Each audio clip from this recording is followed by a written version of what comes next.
before called out, but finally no SLAs. There's a few cloud service providers out there that offer SLAs, but even Amazon doesn't yet. You know, when their stuff goes bump, you don't necessarily get any credits for it. Microsoft has started offering SLAs on 365 in case that goes bump. But those are the main things. Then as you work down the list, talk about interoperability. Does it work with everything I've got? Can I plug all my stuff in it? Can I copy all my things to a cloud environment? Can I use it? Virtualization isn't cloud. Copying my same old Windows NT Server, Windows 2008 Enterprise Edition, and copying it to cloud. That's not cloud, that's just using cloud. So how it works and how it interacts, and you know, the usual things like loss of control and standards. But the thing is, if you want to sell this stuff, or you want to be Enterprise 18, there's a ton of opportunity. If we look back at the moment, we see people like the end users, like these small and medium enterprises, right? They're big users of what's termed public cloud. Public cloud is typically a shared infrastructure that is connected to the internet, and all the data gets to and from it via the internet, and all the users access it via the internet. The users being end users or enterprise IT. As you work your way down the stack here, you see the difference of how there's a bit of a shift happening right now. And 2013, 2014, 2015 happens to be the year of what we're terming a hybrid. I'll get to that in a minute. Small to medium enterprise is typically where you see your Rackspace is the world play, where you start to see Amazon play quite heavily, is in this environment. But the shift is coming down as the customer gets bigger. So the enterprise gets larger with thousands of end users. They start thinking about, how do I use this cloud technology to enable my enterprise? Most people are looking at using cloud technology in the enterprise space to enable their infrastructure. And there's something to figure. When I start enabling that infrastructure, and it starts being what we term private cloud, that cloud needs somewhere to live, i.e. a data center, and it needs to connect to all the wide area networks that the enterprises have, be it the public internet networks, or the MPLS, private line, DWDM, Ethernet, or whatever they be. So as we come down the stack, we start seeing internet access, maybe with a little bit of private interconnect, all the way down here. It's all about putting the cloud in the WAN. And why do I say that? The thing is, it all comes back. If I'm enterprise IT, right? Who's in the IT environment right now? Right? I'm enterprise IT, right? I'm enterprise IT and I roll out this super cool application. I've got all these pig-headed users. If it doesn't work the way the user wants it, if it isn't predictable, it doesn't behave the way I expect it. What I mean by behave the way I expect it, if I'm on my iPad and I'm at the end of, say, I don't know, AT&T's 3/wannabe 4G network, I expect it to behave the same all the time. I'm at home on my laptop in my house, I want it to behave the same. That's called predictable performance.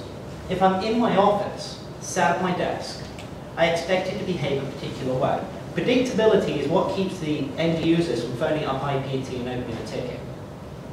Accessibility, anytime, any place, anywhere. That's basically it. It doesn't matter where I am, I want to get to my stuff. We're all addicted. We heard the term crackberry. I don't know what the term is for iPhones, but I believe it applies exactly the same. And flexibility. Whatever the interface is, I always want to be able to use it and get to it via whatever interface. And preferably, it doesn't change. No matter how I get to it, it doesn't change. That introduces a few problems for the enterprise, right? A bunch of enterprises. But the thing is, enterprise's biggest problem right now is the fact that CFO organizations expect cloud to save them money, because that's all they hear. So it's about time to value. For an enterprise, cloud is meant to deliver rapid time to value, right? It's meant to be flexible, it's meant to be agile. But the thing is, coming back to that connectivity, it's got to be highly available for a moment. The servers are always up, but also how I get to it, to meet that end user expectations. It's got to be secure. Now, cloud technology by default delivers security within the Cloud OS stack and within the various technologies I put on top of it. It doesn't matter whether it's VMware all the way through to KVM or Parallels. But whatever's running on top of that introduces a certain level of security, as do the barriers that protect it, be your firewalls. The other things to consider, by putting your clouds direct connect into your MPLS networks, into your Ethernet networks, and that connectivity introduces another layer of security by connecting your back-end data resources into the cloud infrastructure, be it your own dedicated, owned and operated private cloud, or be it use the term virtual data center that's probably provided and managed by somebody else, that everything between your office and that cloud is connected privately, improves your security expectations. Also accelerates your ease of integration. Another thing is proximity. You're going to hear a term, cloud application distribution nodes. More and more cloud service providers are realizing that you look at the applications that are needed or that you want to sell, and from an enterprise perspective, you look at the applications you have and look at who's going to use them. And when you leverage cloud technologies, you might want to look at what the applications are, who the user base is, and put those applications on cloud infrastructure within proximity to the user base. Some of the IT guys don't like it, because I come from an IT background, I really like to see my own flashing lights and go and see them now and then. But putting my apps 3,000 miles away from my users really isn't going to help. The solution to deliver a highly connected cloud that meets the end user expectations, that really delivers that, the term is hybrid. Hybrid is basically something that combines IT infrastructure probably on the premise, something that's maybe in colo, or maybe in a hosted environment, and something that is leveraging a virtual private cloud environment or maybe a public cloud infrastructure. What that means is all these different deployments, be it on-premise cloud like VMware is trying to push right now, or the existing, say, legacy Unix, Linux, AS400 systems you may have, interconnected one way or another back to something that you have in your colo environment, or within your managed hosting service provider environment, firewalled off to leverage resources like on-demand compute for burst, disaster recovery, storage maybe for archiving because you want to go and dump it with somebody else so you don't have to worry about it. Many different ways of doing that. Hybrid is a solution. Hybrids basically consist of multiple cloud houses. I basically say it's the complete IT solution. All the cloud guys say it's this type of cloud, that type of cloud. It's not. It's really a true IT solution that's taking everything and leveraging cloud technologies. Something public, something private creates a hybrid. It's got to be connected.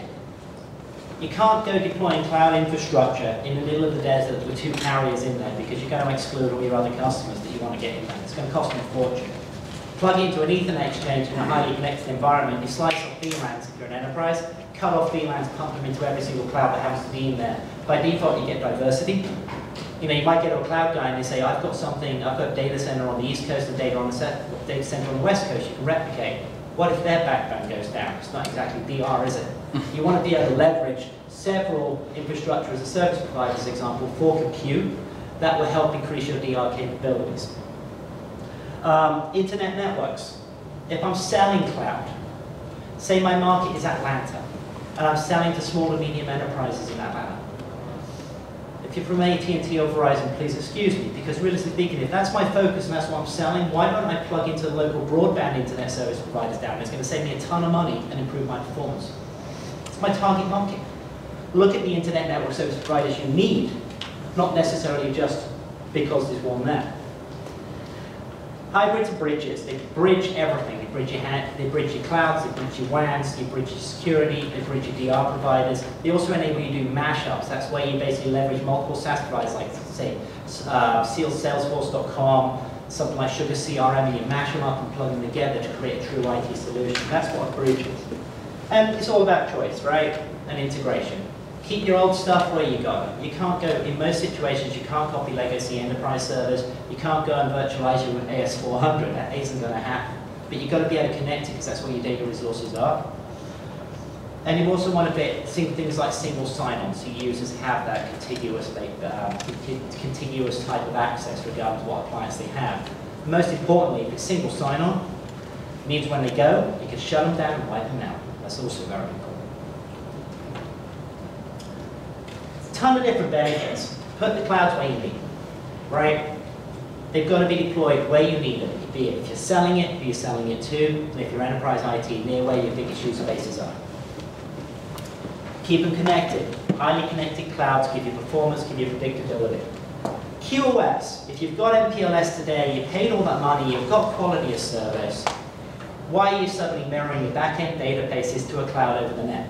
Your performance expectations are not predictable anymore. Leverage what you have, build a WAN hub, build a cloud hub, interconnect. Cost controls. Your database is at the end of an internet pipe, somewhere in one of your HQs. You're backhauling all that traffic across the net to connect to a cloud infrastructure where your end users on your enterprise are getting it to via WAN. You're doubling your local loop access requirements. You're wasting money. If you connect to it straight out of your WAN in a highly connected facility, you put your cloud in the WAN, you cut down on some of that backhaul. Your carrier is going to be a little bit happier because you're increasing your MPLS spend, but you're reducing your internet spend. But the thing is, what they're not going to figure out is you're actually cutting down on some of the backhaul as you get backwards and forwards across your wide area network. Help you control some of your costs, eliminate your local access test, get your security up, and by default you get some DR. Leverage something like EE, bridge many networks, you get DR. And it's all about choice. Thank you very much. Have a nice